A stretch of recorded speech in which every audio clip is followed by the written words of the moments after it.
কি চান আমার কাছে?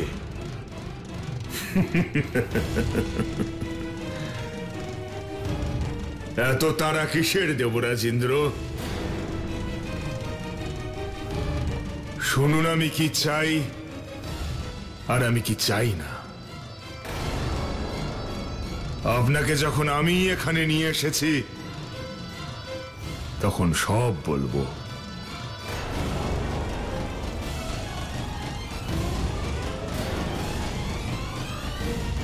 আর আপনাকে আপনার অত্যাচারের কথা মনে করাবো, যা আপনি কোনো এক সময় আমার পিতা আর মাতার সঙ্গে করেছেন, সব মনে করাবো।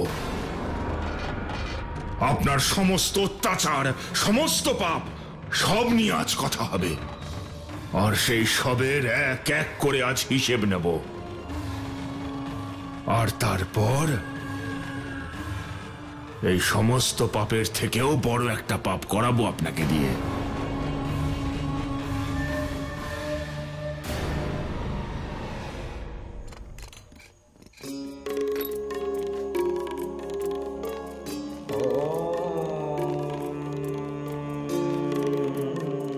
শিব, তুমি বাইরে কেন? ভিতরে এসো, বিশ্রাম করে নাও। দেবী পার্বতী, আপনিও আপনার গৃহে যান, স্নান করে নিন। আর হ্যাঁ, ভোজন তৈরি করবেন না, আমি পাঠিয়ে দেব।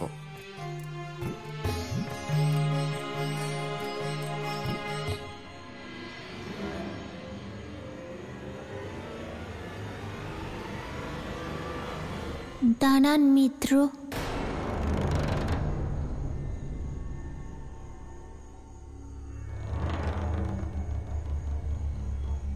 কি হলো শিব? কেন আটকাচ্ছ? আমার কিছু কথা আছে মিত্র, ভিতরে আসুন।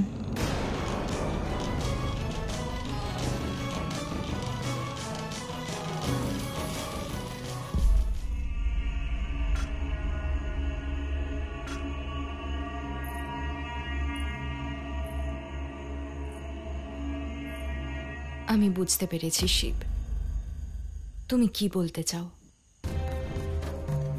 কিন্তু মা, আমি তো এখনো কিছুই বলিনি। মা হয়তো নিজের সন্তানের কথা না বললেও বুঝতে পেরে যাই। তুমি আবার আমার অনুমতি না নিয়ে দেবী পার্বতীকে কোনো কথা দিয়েছ কি, তাই তো? হ্যাঁ মা। বলো কি কথা দিয়েছ, আর কোন পরিস্থিতিতে?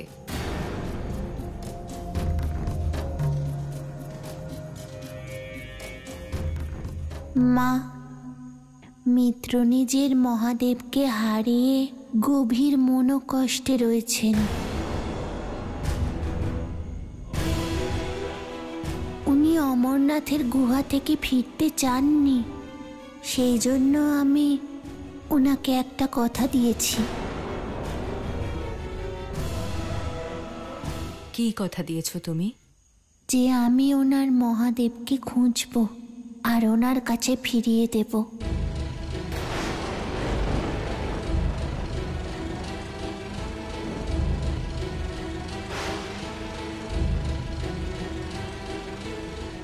আর যতদিন আমি ওনার মহাদেবকে খুঁজে না পাচ্ছি, ততদিন উনি আমাদের গৃহেই থাকবেন।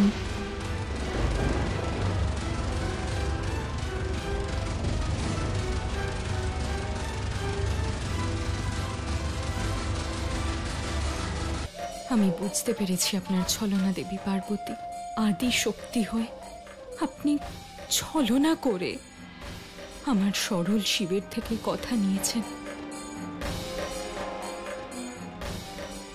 তাই আমিও নিজেকে নিজে কথা দিচ্ছি, আমি আপনার কোনো উদ্দেশ্য, কোনো ছলনা সফল হতে দেব না। যেভাবে আজ শিশু ভোলানাথ আমায় নিজের গৃহে স্থান দিয়েছেন, ঠিক একইভাবে উনি আমার সাথে নিজের কৈলাসেও ফিরে যাবেন। আপনি চাইলেও সেদিন ওনাকে আটকাতে পারবেন না দেবী অনসূয়া। আর খুব তাড়াতাড়ি আসবে সেই দিনটা। কি হলো মা, তুমি কিছু বললে না? ঠিক আছে শিব, দেবী পার্বতী আমাদের সাথে এই গৃহে থাকতে পারেন।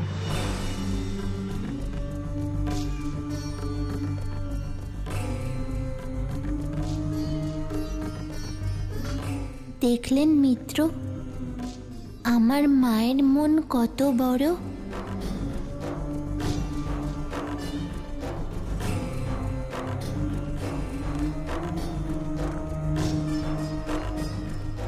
দেবী পার্বতী, মহাসতী অনস্বর গৃহে আপনাকে স্বাগত।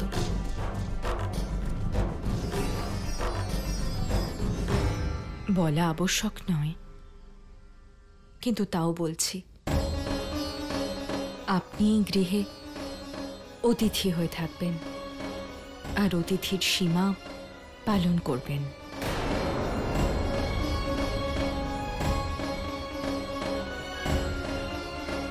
যদি আমার এখানে থাকাতে কোনো অসুবিধে থাকে আপনি বলতে পারেন। এরকম কেন বলছেন আপনি? কারণ অতিথি হয়ে থাকা আমার স্বভাব বিরুদ্ধ। আমি যেখানেই থাকি সেটা নিজের গৃহ, নিজের পরিবার ভেবে থাকি।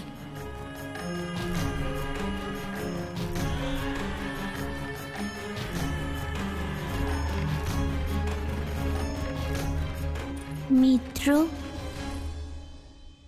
আপনি আমাদের পরিবারেরই একজন।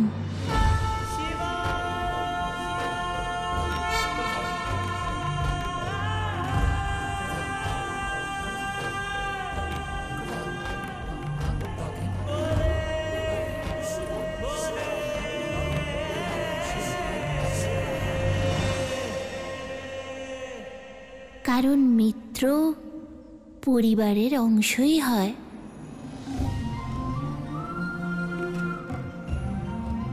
আর মূঢ় তো এর জীবন্ত প্রমাণ, তাই না মা?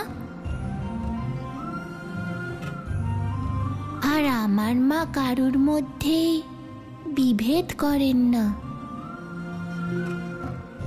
সবাইকে সমান স্নেহ আর উচিত সম্মান করেন। সেই জন্য আপনি চিন্তা করবেন না, আমার মায়ের কাছে আপনি পরিবারের স্নেহই পাবেন। সঠিক বলেছি তো মা?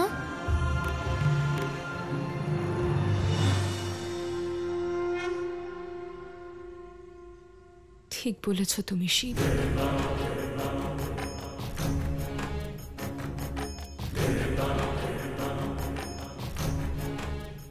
দেবী পার্বতী, আপনি আমার গৃহে পরিবারের সদস্যের মতোই থাকতে পারেন।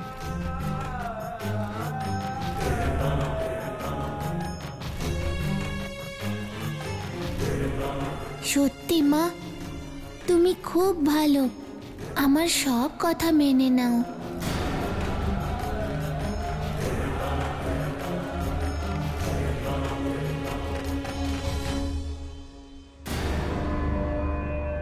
ইন্দ্র, এটা তোমার অমর জীবনের অন্তিম ক্ষণ। আমি জানি তুমি অমর, তোমার মৃত্যু সম্ভব নয়, কিন্তু এটাও সত্য ইন্দ্র যে আজকের পর তুমি তোমার স্বরূপে জীবিত থাকতে পারবে না। তোমার শিরচ্ছেদ করব যাতে তোমাকে দেখে মনে হয় রাহু বা কেতু। তুমি তোমার সিংহাসনে বসার যোগ্যতাও হারাবে। যে সিংহাসন হারিয়ে যাওয়ার ভয়ে তুমি আমার আর আমার মতন সমস্ত তপস্যাকারীদের উপর অত্যাচার করেছিলে, সেই সমস্ত অত্যাচারের শাস্তি পাওয়ার জন্য প্রস্তুত হও। প্রস্তুত হও। দাঁড়ান মা, ওনাকে এত সহজ শাস্তি আপনি দেবেন না। ওনাকে খণ্ড খণ্ড করে ওনাকে অন্তরিক্ষে ছেড়ে দিন। আর উনি যখন খণ্ড খণ্ড অবস্থায় অন্তরিক্ষে জীবিত থাকবেন, তার থেকে ভালো শাস্তি ওনার জন্য আর কিছুই হতে পারে না মা। আর এই পুণ্য কাজ আমি নিজের হাতে করতে চাই। না তারকাসুর, এরকম অনর্থ করবেন না। আমাকে ক্ষমা করুন, এমন শাস্তি দেবেন না। ঠিক আছে, দেব না, কিন্তু আপনাকে একটা কথা দিতে হবে। কি কথা? আমার আজ্ঞা পালন করতে হবে। আমি যা বলবো তাই করতে হবে। বলুন, আপনি রাজি?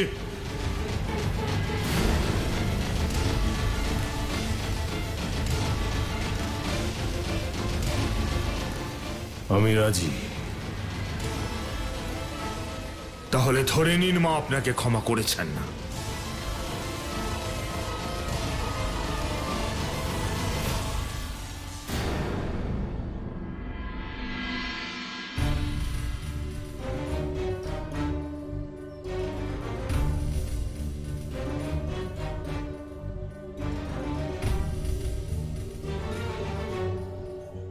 ঋষিবর,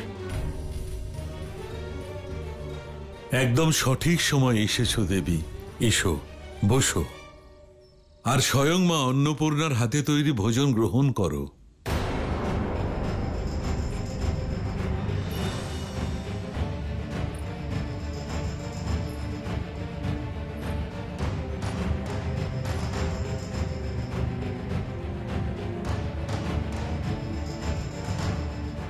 আসন গ্রহণ করুন দেবী অনসূয়া। মা, উনি খুব সুস্বাদু ভোজন বানিয়েছেন। দেবদাদা সঠিক বলছে মা। তুমি যদি খাও, তুমিও এটাই বলবে। তুমি জানো তো মূঢ়, শিবকে না খাইয়ে আমি ভোজন গ্রহণ করি না।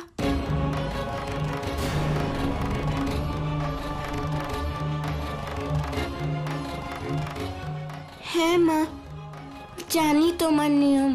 তাহলে কেন বলছো খেয়ে নাও, খেয়ে নাও? আপনি ক্রুদ্ধ হবেন না, আসলে শিশু তো কিছু বলে ফেলেছে। আপনি বসুন না, ভোজন করে নিন। আমি মিত্র শিবের ভোজন তার কাছে নিয়ে গিয়ে ধ্যানের স্থানে খাইয়ে দিয়ে আসব।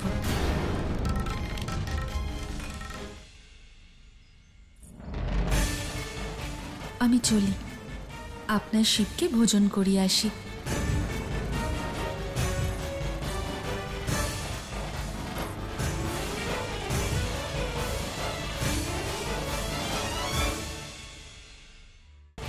আমি চলি, আপনার শিবকে ভোজন করিয়ে আসি।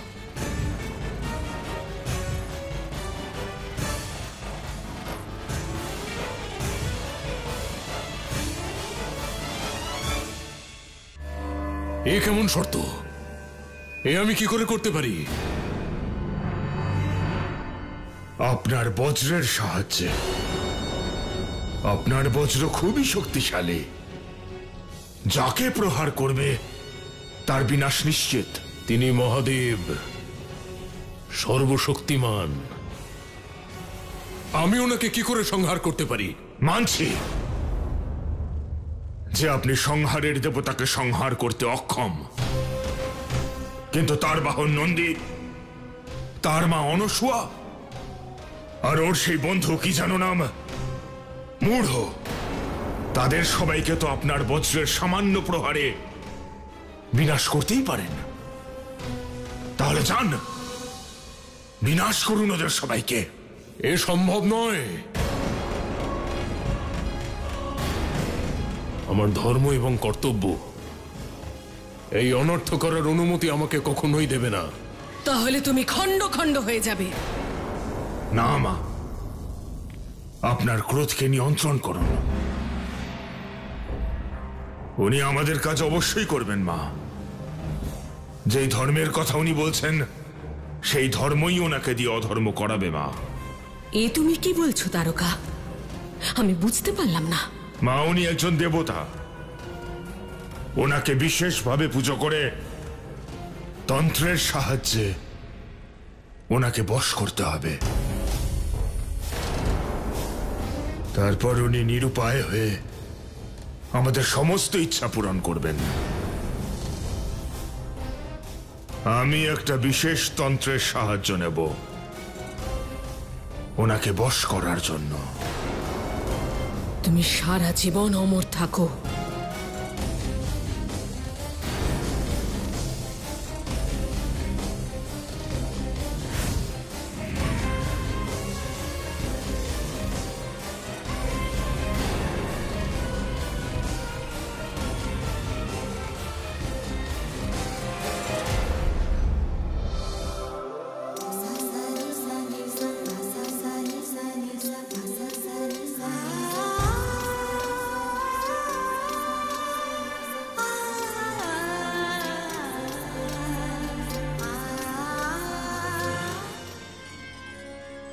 যদি শিব ভোজন না করে তাহলে আমি কি করে ভোজন করব? আমার তৈরি করা ভোজন তো শিবের সবচেয়ে প্রিয়। দেবী পার্বতীর তৈরি করা ভোজন শিব কি করে খাবে? আর যদি উনি কথার বাঁধনে ভোজন করিয়েও দেন, তাহলে কি শিব প্রশংসা করতে পারবে যেমন সবাই করলো?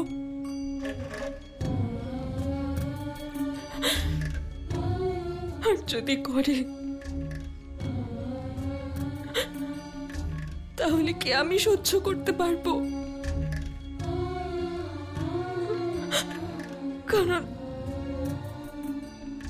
কারণ আমি ওর সব থেকে প্রিয়, সব ক্ষেত্রে শুধু আমি।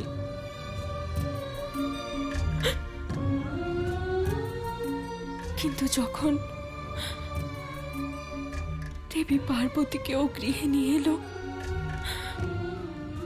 তখন হতে পারে যে প্রশংসাও করতে পারবে।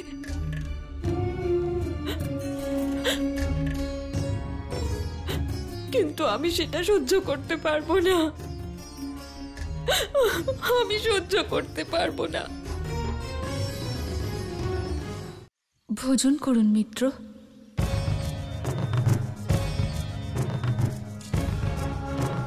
কি হলো মিত্র, আপনি ভোজন করবেন না?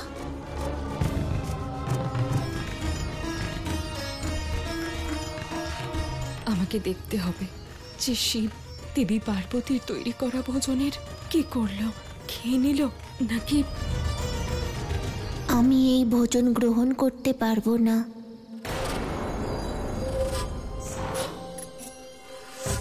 কেন?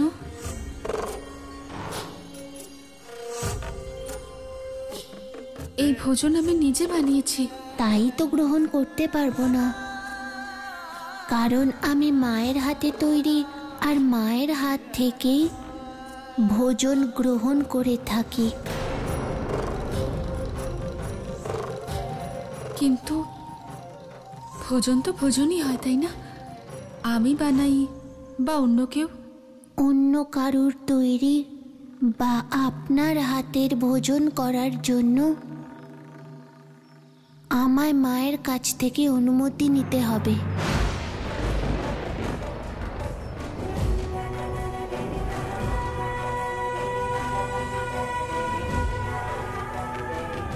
ওই দেখুন, মা চলে এসেছে।